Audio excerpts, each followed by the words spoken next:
Hola a todas y a todos. Bueno, después de mi ciclo frente al confinamiento, lecturas en voz alta, en el que estuve leyendo los primeros capítulos de mi segunda novela, La Posada del Pozo,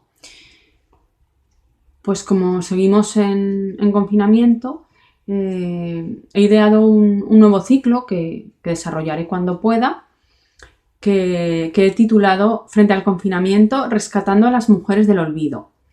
Es un ciclo en el que quiero dar visibilidad a las mujeres, quiero sacarlas a la luz porque hay muchas mujeres relevantes y que tuvieron un papel muy destacado en la época que vivieron, incluso tuvieron su reconocimiento, pero sin embargo hoy en día han quedado entre los renglones del olvido.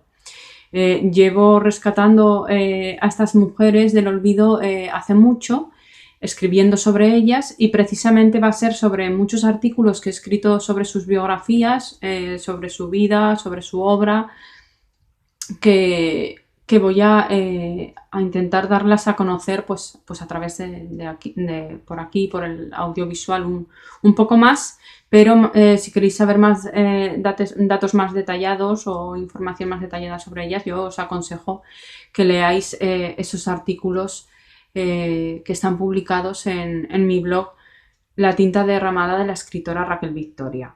Si ponéis .wordpress.com pues los encontraréis. Y también quiero iniciar este ciclo y todos los días que os vaya hablando sobre alguna mujer relevante con una cita o fragmento que tenga que ver con mujeres empoderadas o mujeres adelantadas, ¿no? De cualquier época. Entonces, bueno, voy a empezar con un fragmento de mis mujeres de la Posada del Pozo, de mi novela La Posada del Pozo, que podéis encontrar en Amazon. Ahí está. Había llegado el día en el que se sentían como velas pioneras de un nuevo barco, dando con su voto una voz que atravesaría los canales del tiempo, hablándole a un público que las había tenido acalladas y aletargadas indefinidamente tras los cristales opacos de sus hogares. Bueno, y tras este cortito fragmento, van a ser cortitos para darle toda la importancia que merecen pues, a estas grandes mujeres, ¿no? que han existido a lo largo de la historia. Y bueno, hoy os puedo decir que la mujer de la que os voy a hablar tengo en común sus raíces, ¿no? Sus raíces aragonesas. Bueno. Ella es Sancha de Aragón. Esta es una escultura que hay en su sepulcro. Bueno, ay, que casi no la he dejado. Vale. Bueno, Sancha de Aragón fue una mujer muy influyente tanto políticamente, estratégicamente en la época en la que vivió, ¿no? Hay que decir que nació en los bosques jacetanos, los bosques oscenses, nació en Jaca sobre el año 1045 y falleció en Santa Cruz de las Heros un 16 de agosto de 1097, ¿no? Probablemente sea ese día, ¿no? Aunque con exactitud ni siquiera los arqueólogos pueden saber cuándo son fechas tan lejanas, ¿no? En el tiempo. Y es que estamos hablando pues, de la Edad Media, estamos hablando de un siglo XI que acaba de comenzar, estamos hablando de que esta mujer nació cuando el Reino de Aragón llevaba una década tan solo, 10 años, ¿no? Desde su fundación, con ese primer monarca que fue Ramiro I de Aragón. Y Ramiro I de Aragón no fue ni más ni menos que su padre, ¿no? Ella va a tener mucha influencia en los futuros reyes que suceden a Ramiro I, que va a ser su hermano, el hermano de Sancho Ramírez. Ella va a ser, bueno, va a ser el ojito derecho de Sancho Ramírez, en este caso, bueno, consejera, incluso va a ocupar las tenencias, ¿no? de la época.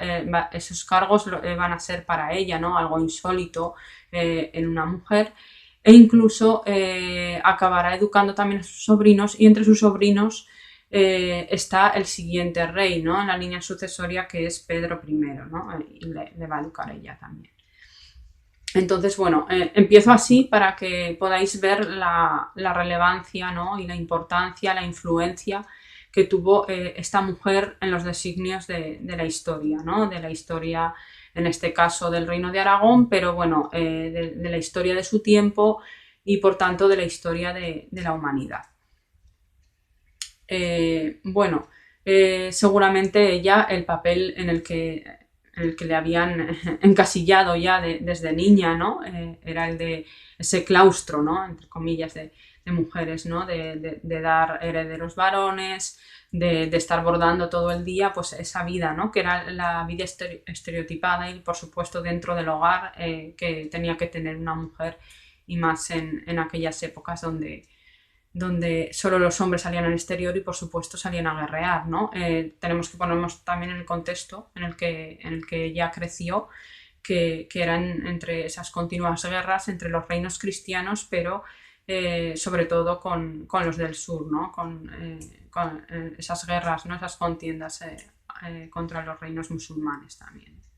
Entonces, bueno, pues en ese contexto que nos situamos, a ella la casan muy jovencita, y a los 20 años ya enviuda. Era algo también muy, muy normal, ¿no? Porque bueno, pues los hombres iban a la batalla, era un momento en el que ya decimos los cimientos del reino hay que consolidar territorios, y los hombres pues muchas veces pues perecían, ¿no? en esas batallas. Y entonces ella la casan con el conde Ermengol III de Urgel. Y pues en uno de los intentos que tenía para conquistar lo que era entonces Zaragoza, hoy Zaragoza, pues fallece, ¿no? Muere en la batalla, y entonces ella ya se libra de todos estos contratos maritales, ¿no? Y decide pues ayudar a su familia de reyes, ¿no? Entonces, bueno, pues es ahí cuando su intelecto y su sabiduría y su saber estratégicamente, ¿no? Esa perspicacia, ¿no? que tenía seguramente esta gran mujer, Sancha de Aragón, que a partir de que enviuda se queda, yo no sé si sería lo único que se quedó de su difunto esposo, que se hace llamar Condesa Sancha, que es eso, que se queda de su esposo, ¿no? El título de condesa, cuando ella ya venía de la familia real, pero bueno. Y entonces, pues ella, ya digo, aparte de tener tal posición junto a su hermano, el rey Sancho Ramírez, que tuvo siempre esa privilegiada posición, ¿no? Y además siendo mujer, pues es que no se quedó tampoco contenta con eso, y decidió usurparle el obispado de Pamplona a su hermano García. ¿Y cómo es esto, diréis? Bueno, pues su hermano García todavía tenía un poco en mente todas esas tradiciones que les llevaban un poco dentro de la iglesia, ¿no? Dentro de esa jerarquía eclesiástica, a unir un poco pues esos ritos mozárabes, ¿no? Y ella, junto con el rey Sancho Ramírez, pues se ponen del lado del Papa, que lo que quiere es introducir en estas tierras el rito romano, ¿no? Y gracias a eso, pues le disputa el puesto a su hermano García y acaba siendo obispo de Pamplona, ni más ni menos, ¿no? Ella rige, ¿no? La diócesis de Pamplona, con lo cual, bueno, pues me parece que es una mujer que rompió todas las barreras de su tiempo, todos los moldes que le pudieron imponer, y llevó a cabo una vida que quería, ¿no?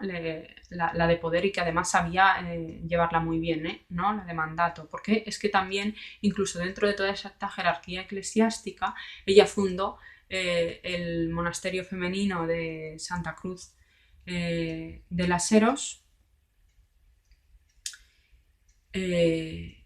y ni siquiera profesó como monja, ¿no? Al menos no hay documento alguno que lo atestigue, ¿no? Que profesara como monja, simplemente era el máximo mandato, ¿no?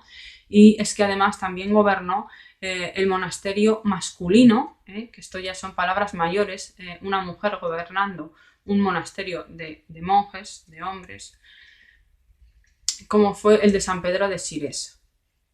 Entonces, bueno, lo dicho, me parece una mujer clave clave en la historia de Aragón, bueno, pues en la historia de Aragón, en la historia posterior, en todos los canales del tiempo, ¿no? Como dicen mis mujeres.